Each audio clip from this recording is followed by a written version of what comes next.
राज्य की जनता पर अपने विचारों की वर्षा करें। माननीय प्रधानमंत्री जी,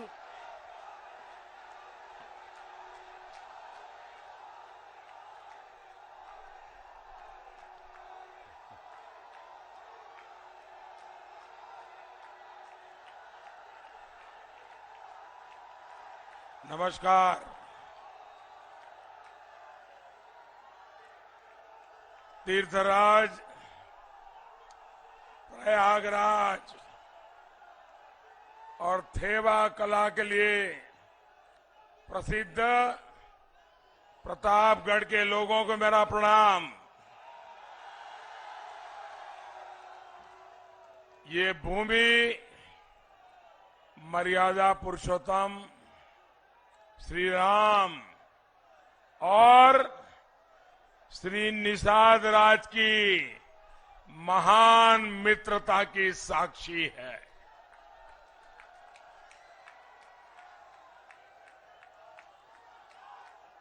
हम निषाद राज के बिना प्रभु राम की कल्पना भी नहीं कर सकते हैं।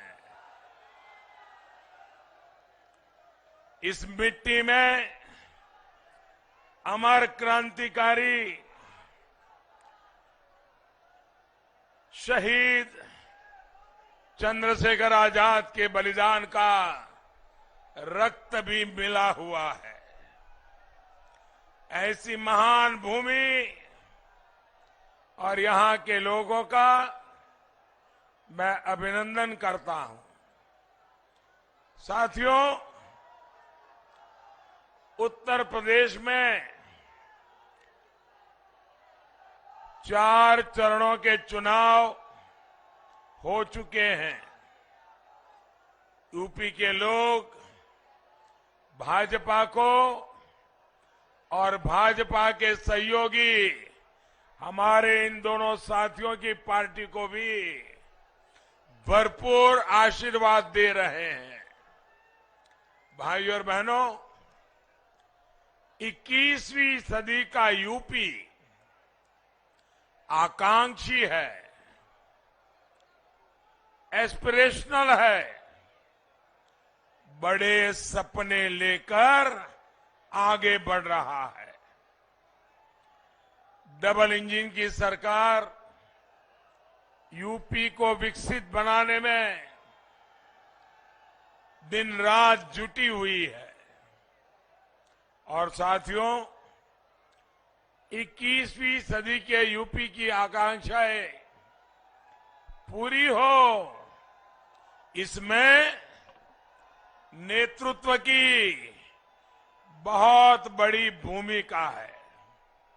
इसलिए सवाल ये भी है कि यूपी में नेतृत्व कैसा होना चाहिए। अब आपने देखा होगा, हम सबको अनुभव है, पूरी दुनिया आज कोरोना की महामारी की चपेट में है। कोई मानव इससे बचा नहीं है। मानवता के ऊपर ये बहुत बड़ा संकट आया है। दोस्तों, अब जगह नहीं है, आप आने की कोशिश मत कीजिए, जहां है वहीं रुक जाइए।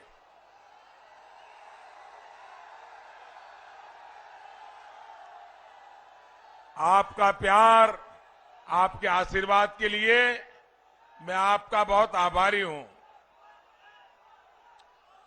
भाइयों बहनों, योगी जी के नेतृत्व में इस क्षेत्र के सपूत मेरे परम मित्र केशव प्रसाद मौर्य जी ने यहां दिन रात एक कर दिया। अब आप देखिए, एक तरफ तो योगी जी हैं, केशव प्रसाद है, संजय जी है, अनुप्रिया जी है, और दूसरी तरफ कैसा नेतृत्व है? दूसरी तरफ ऐसे लोग हैं जिन्होंने वैक्सीन को लेकर अफवाहें फैलाई, लोगों को गलत रास्ते पर ले जाने की कोशिश की। जो लोग अपने राजनीतिक स्वार्थ के लिए निर्दोष नागरिकों को गुमराह करे, क्या ऐसे नेता यूपी को चलेगा क्या? ऐसा नेता चलेगा क्या?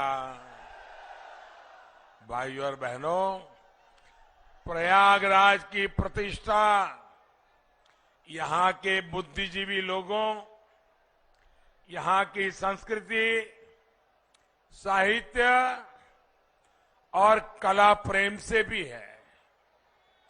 आप सभी प्रबुद्ध लोग इस बात से तो परिचित है कि बदली विश्व व्यवस्था में भारत का मजबूत होना कितना जरूरी है। और मजबूत भारत सशक्त उत्तर प्रदेश के बिना संभव ही नहीं है। आज जो गौर परिवारवादी आपके पास आकर वोट मांग रहे हैं, वो कभी सशक्त और आधुनिक उत्तर प्रदेश का निर्माण नहीं कर सकते। क्योंकि ये लोग कैसे हैं? ये ऐसे लोग हैं जो अफवाहवादी है, ये ऐसे लोग हैं जो पलायनवादी है। इतना ही नहीं, ये ऐसे लोग हैं जो घोर अंधविश्वासी भी हैं। नोएडा नहीं जाते, बिजनौर नहीं जाते। क्या ये उत्तर प्रदेश के लोगों का अपमान है कि नहीं है? अपमान है कि नहीं भैया? बिजनौर से जो टैक्स आता है उसमें तो मलाई मारने को तैयार, नोएडा से जो टैक्स आता है उसमें मलाई मारने को तैयार, लेकिन वहां के लोगों को मिलके जाना, उनके सुख दुख पूछना, उसमें अंधविश्वास आड़े आ जाए। क्या ऐसे लोग उत्तर प्रदेश का भला कर सकते हैं? आधुनिक उत्तर प्रदेश बना सकते हैं? 21वीं सदी के आधुनिक होते उत्तर प्रदेश को ऐसा नेतृत्व कभी भी मंजूर नहीं हो सकता। ये लोग क्या कभी यूपी के युवा का, यहां के नौजवान का, उनका सोच क्या है, उनका मन क्या है, क्या ये अंधविश्वासी लोग समझ सकते हैं? समझ सकते हैं? आप मुझे बताइए, जिनकी सोच ऐसी हो वो यूपी को आधुनिक बना पाएंगे? यूपी का भला कर पाएंगे? नौजवानों को समझ पाएंगे? भाइयों और बहनों, जब मैं किसी भी पद पर नहीं था और पार्टी का एक छोटा सा कार्यकर्ता था और पार्टी के काम के लिए हिंदुस्तान भर में भ्रमण करता था और मुझे अक्सर प्रयागराज आना होता था। एक तो यहां की यूनिवर्सिटी का गौरव और दूसरा यहां के होनहार छात्र छात्राएं।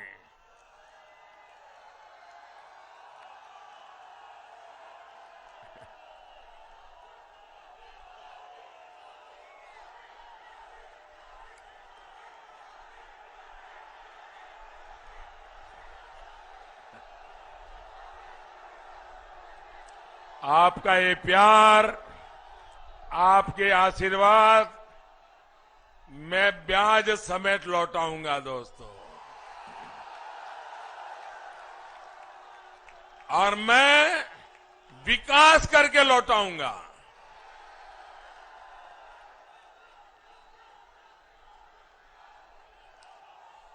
प्रयागराज एक तरह से मेधावी युवाओं का भी संगम है।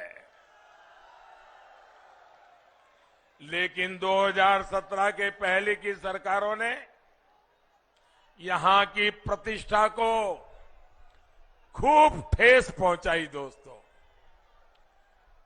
पूरे प्रदेश,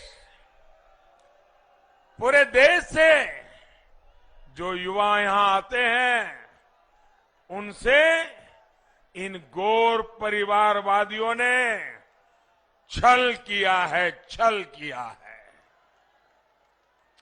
आप भी जानते हैं कि नौकरी के नाम पर पिछली सरकारों के आयोग में बैठे लोग किस क्वालिफिकेशन को जरूरी मानते थे? इनके लिए योग्यता की अहमियत नहीं, बल्कि सिफारिश, जातिवाद, क्षेत्रवाद और नोटों के बंडल, यही सब कुछ था। इन लोगों ने अपने कारोबारियों को आयोगों की जिम्मेदार पदों पर बिठाकर जो खेल खेला, उसने कितनी ही युवाओं की जिंदगियां तबाह कर दी, होनहार युवाओं की। आज ये लोग नौकरी के नाम पर फिर उत्तर प्रदेश के युवाओं को धोखा दे रहे हैं, धोखा। भाइयों बहनों, सच्चाई ये है कि इन लोगों ने अपने 10 साल के शासन में सिर्फ 2 लाख लोगों को सरकारी नौकरी दी, और वो भी भाई भतीजावाद, जातिवाद, पैसों के बंडल। जबकि योगी जी की सरकार ने अपने 5 साल में, उन्होंने 10 साल में 2 लाख, और योगी जी ने 5 साल में 5 लाख नौजवानों को सरकारी नौकरी दी। और ये नौकरियों में भी सिफारिश का रास्ता नहीं, भ्रष्टाचार का रास्ता नहीं, जातिवाद का रास्ता नहीं, भाई भतीजेवाद का रास्ता नहीं, पूरी तरह पारदर्शिता के साथ गरीब के बेटे बेटी को भी रोजगार देने का काम किया। साथियों, हमारी सरकार ने युवाओं की दिक्कत को समझना, उनकी परेशानियों को दूर करने का ईमानदारी से प्रयास किया है। पहले उत्तर प्रदेश में पीसीएस की परीक्षा का सिलेबस और यूपीएससी का सिलेबस अलग अलग होता था, और इसके कारण क्या होता था, छात्र छात्राएं इन दोनों परीक्षाओं की अलग अलग तैयारी करते थे। उन पर बहुत बोझ बढ़ जाता था, बहुत समय लगता था, धन भी बहुत खर्चा होता था। हमारी सरकार ने आपकी ये परेशानी समझी, और अब आज यूपी पीसीएस और यूपीएससी का सिलेबस लगभग एक जैसा कर दिया।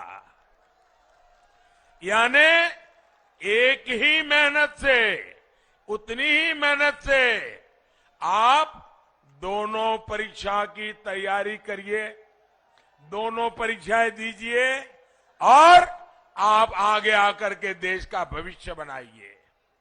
हमारी सरकार ने ग्रुप सी और ग्रुप डी की नौकरियों से जो इंटरव्यू खत्म किया, उसका भी लाभ अनेक युवाओं को मिला है। साथियों, पहले की सरकारों में विकास के नाम का, विकास के काम ना होने की एक और बहुत बड़ी वजह थी जातिवाद और भाई भतीजावाद। परियोजना बनने से लेकर पास होने तक और उसके काम शुरू होने से पहले ठेकेदारी तक में भाई भतीजावाद, छोटी छोटी ठेकेदारी में, अरे कुंभ जैसे पवित्र काम में भी ये गोरख धंधे इन्होंने किए हुए हैं। गौर परिवादियों के करीबियों को ही ज्यादातर सरकारी परियोजनाओं के ठेके दिए जाते थे। कहीं पानी की पाइपलाइन बिछानी है तो ठेका परिवारवादियों के किसी करीबी को मिलता था, कहीं सीवर लाइन बिछानी है तो ठेका उन्हीं के किसी भाई भतीजे को मिलता था, क्योंकि कोई पूछने वाला नहीं होता था। तो ये लोग काम भी घटिया क्वालिटी का करते थे, क्योंकि कोई कार्रवाई नहीं होती थी, इसलिए ये लोग आधा अधूरा काम करके पूरे के पूरे पैसे लेकर के भाग जाते थे। प्रयागराज ही नहीं, यूपी के मेरे नौजवान मित्रों ध्यान रखिए, यूपी के हर जिले का ऐसा ही हाल है। आधे अधूरे काम छोड़ करके भाग गए और पैसे पूरे लेकर के चले गए। यहां के बाहुबली, यहां के माफिया, उनकी मर्जी की सबसे बड़ी सर्वोपरि उनकी मर्जी हुआ करती थी। इस वजह से कहीं अस्पताल अधूरा, कहीं स्कूल अधूरा, उनके ठेकेदार और दलालों की जेब भर गई तो वे संतुष्ट हो जाते थे। योजना का पैसा मिल बांटकर खा लिया जाता था। योगी जी की सरकार में आने के बाद माफिया का क्या हुआ? गए जेल। माफिया का क्या हुआ? माफिया का क्या हुआ? और ठेकेदारी में भी ये जो लोग थे वो भी 5 साल ताले लगा करके बैठ गए हैं, और अगर मौका मिला तो ताला खोद करके वो फिर से ठेकेदारी के लिए आने वाले हैं। क्या ऐसे लोगों को आने देंगे? आने देंगे? माफियाओं को जेल से बाहर आने देंगे? जेल से बाहर आने देंगे? अब पूरी पारदर्शिता के साथ योग्य लोगों को काम दिया जा रहा है, और इन सबसे बड़ा उदाहरण आपने यहां प्रयागराज में कुंभ के दौरान देखा है। योगी जी की सरकार में आप सभी के सहयोग से संपन्न हुए कुंभ के दिव्य और भव्य आयोजन को दुनिया ने सराहा है। कुंभ के मेले पहले भी होते थे, हर बार होते थे, लेकिन कभी उसकी अच्छाइयों के विषय में दुनिया में चर्चा नहीं होती थी। इस बार जो प्रयागराज ने कुंभ किया, योगी जी और केशव जी के नेतृत्व में जो काम हुआ, विश्व की बड़ी बड़ी संस्थाओं ने उस पर स्टडी की। यूनेस्को ने हमारे इस कुंभ की परंपरा को विश्व विरासत का दर्जा दिया। भाइयों, क्या प्रयागराज के हर नागरिक को गौरव होता है कि नहीं होता है? उत्तर प्रदेश के हर नागरिक को गौरव होता है कि नहीं होता है? हर हिंदुस्तानी को गौरव होता है कि नहीं होता है? प्रयागराज में एक कुंभ मेले ने सारी दुनिया की सोच बदल दी। भाइयों, एक काम योगी जी केशव जी की जोड़ी ने करके दिखाया। जिस तरह पहले की सरकारों ने यूपी के नौजवानों को धोखा दिया, वैसे ही प्रयागराज को भी विकास के लिए तरसा कर रखा। जिन्हें प्रयागराज नाम से ही चीड़ हो, प्रयागराज बोलिए तो इनका कान खड़े हो जाते हैं। प्रयागराज बोलना चाहिए नहीं बोलना चाहिए भाई? प्रयागराज बोलने से आपको गर्व होता है कि नहीं होता है? अगर प्रयागराज नहीं बोलोगे तो निषाद राज को भी भूल जाओगे। भाइयों बहनों, जिनको प्रयागराज ये नाम से नफरत हो, वो क्या प्रयागराज का विकास करेंगे? क्या आपकी इच्छाएं पूरी करेंगे? क्या आपकी आवश्यकताएं पूरी करेंगे? क्या भाइयों बहनों,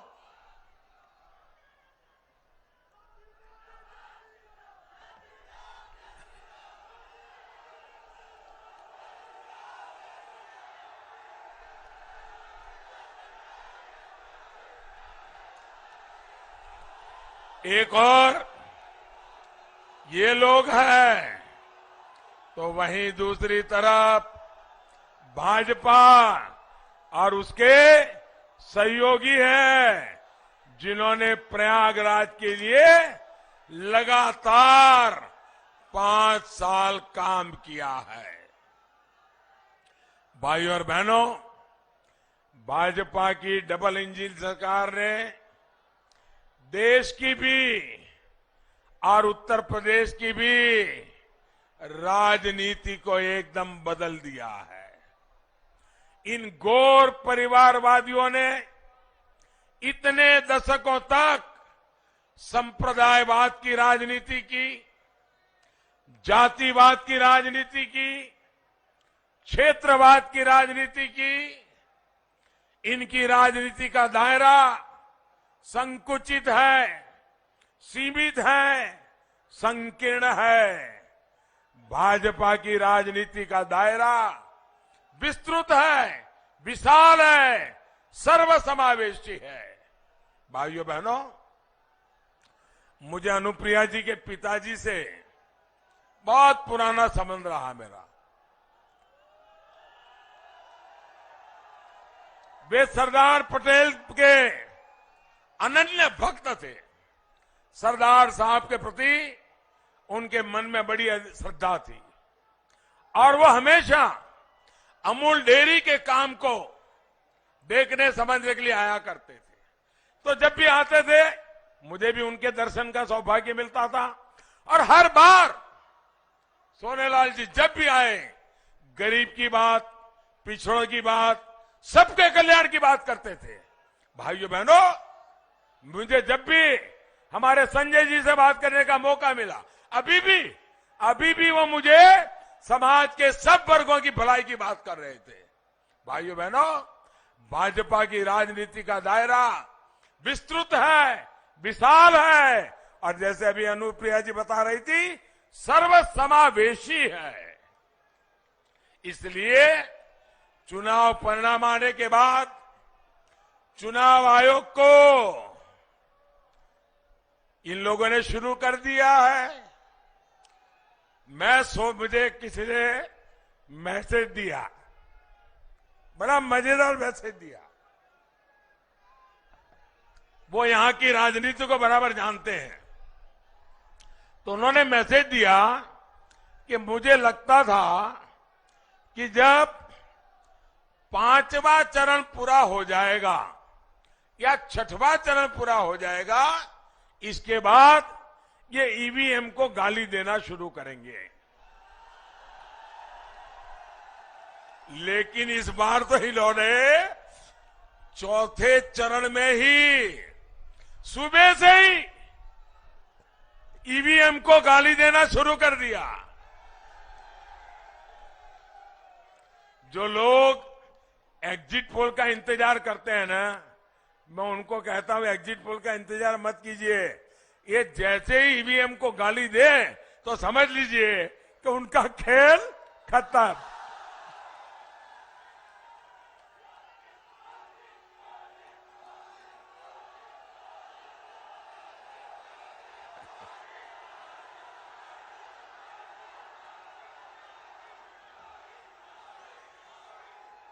साथियों, ये देश का सौभाग्य रहा है कि हमारे यहां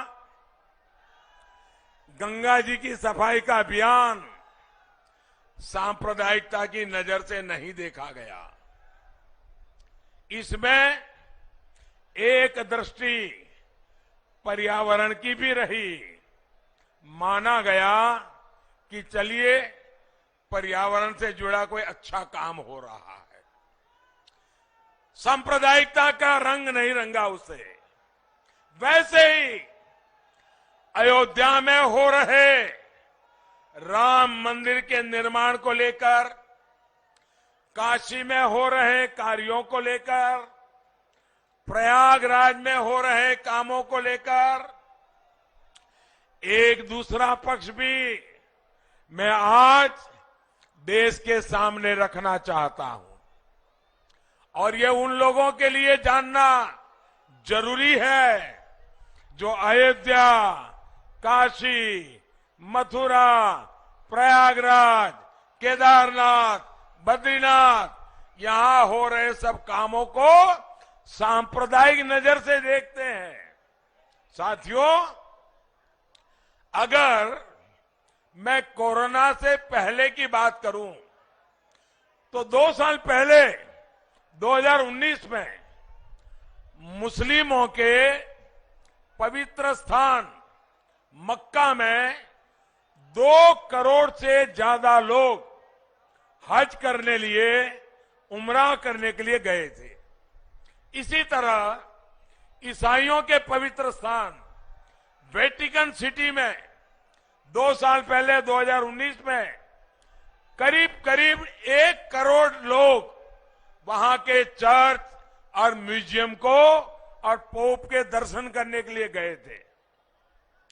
इन देशों ने वहां पर आने वाले भक्तों के लिए बेहतरीन सुविधाएं तैयार की है, आधुनिक व्यवस्थाएं बनाई है, लोगों को वहां पर रहने की दिक्कत ना हो, कनेक्टिविटी की परेशानी ना हो, हर तरफ साफ सफाई हो, इसका बहुत ध्यान रखा जाता है। लेकिन भारत में अगर हम उसी दिशा में कुछ काम करें, लोगों की सुविधा की चिंता करें, नागरिकों की भलाई के लिए काम करें, तो इनको वो सांप्रदायिक चश्मों से ही देखने की कोशिश करते हैं। आप खुद देख रहे हैं, काशी विश्वनाथ धाम परियोजना के बाद वहां आने वाले भक्तों की संख्या इतनी बढ़ गई है कि वहां गरीब से गरीब को अब रोजी रोटी के नए अवसर मिल गए हैं। जो आने वाले लोग हैं उनमें आस्था भी है और ये नया परिवर्तन आया उसका कौतूहल भी है। बनारस में जो विकास के काम हो रहे हैं वो काशी और इस क्षेत्र की इकोनॉमी को बदलेंगे। और प्रयागराज के लोग तो हर कुछ साल में देखते हैं कि जब कुंभ का आयोजन होता है तो कैसे उसमें आस्था के साथ आजीविका भी जुड़ जाती है। यहां के अनेक लोगों को रोजी रोटी के अवसर खुल जाते हैं। ऐसे ही बद्रीनाथ, केदारनाथ में विकास कार्यों के बाद वहां भी आने वाले लोगों की संख्या बहुत बढ़ी है। मुझे भी वहां के मुख्यमंत्री बता रहे थे कि कोरोना के पहले केदारनाथ में अब तक जितने लोग आए होंगे प्रति वर्ष उससे ज्यादा डबल संख्या में लोग आना शुरू हुए। तो पूरे उत्तराखंड की इकोनॉमी चल रही है। भाइयों बहनों, जब भक्तों की संख्या बढ़ती है, यात्रियों की संख्या बढ़ती है, टूरिस्टों की संख्या बढ़ती है, तो रोजी रोटी देती है कि नहीं देती है? रोजी रोटी देती है कि नहीं देती है? गरीब से गरीब को काम मिलता है कि नहीं मिलता है? शहर में टैक्सी चलाने वाला हो उसका भी रोजगार बढ़ता है कि नहीं बढ़ता है? रास्ते के किनारे पर जो फूल बेचता है उसके फूल बेचने वाले की भी कमाई बढ़ती है कि नहीं बढ़ती है?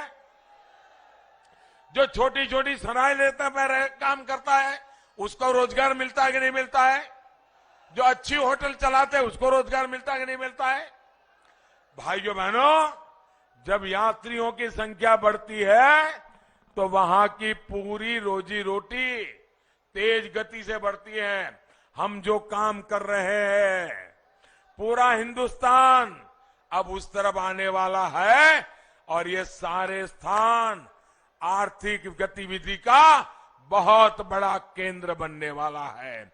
और इसलिए हमारी सरकार कनेक्टिविटी पर बहुत जोर दे रही है।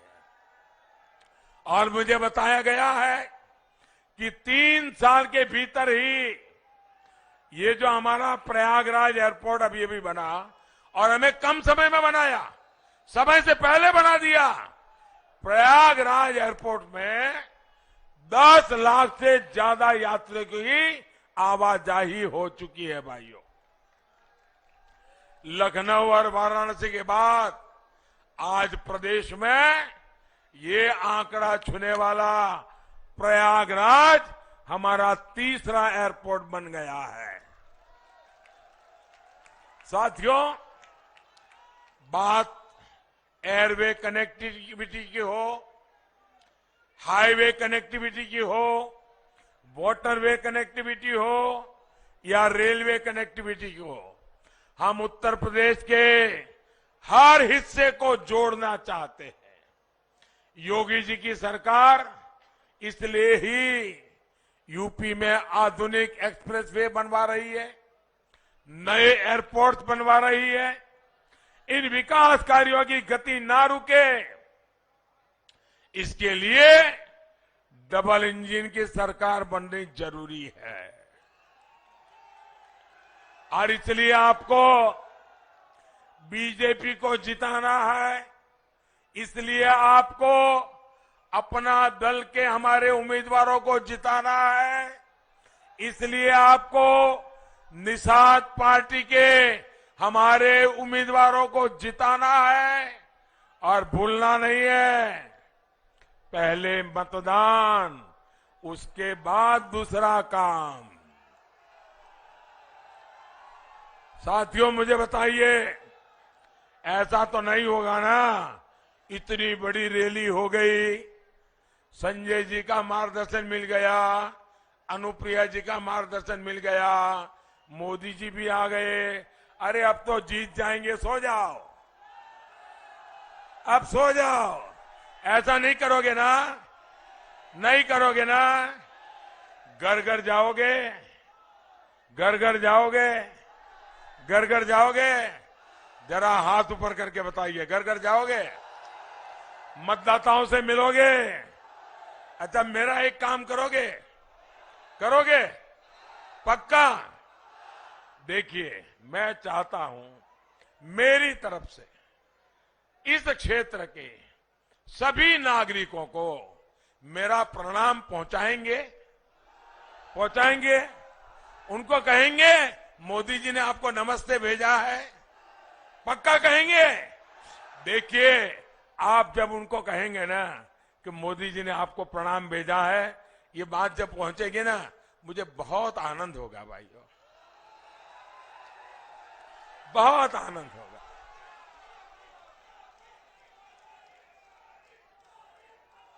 और इसलिए मैं आपसे चाहता हूं, घर घर जाइए, सबको मेरा प्रणाम पहुंचाइए और मेरी तरफ से विनती कीजिए कि इस बार मतदान तो जरूर करना है। भाजपा, अपना दल और निषाद पार्टी को भारी बहुमत से जिताना है। सभी उम्मीदवारों से, संजय जी से, अनुप्रिया जी से आग्रह है, जरा आगे आ जाए, मेरे साथ बोलिए, भारत माता की, भारत माता की, भारत माता की। बहुत बहुत धन्यवाद। नरेंद्र मोदी जी जिंदाबाद, भारत माता की।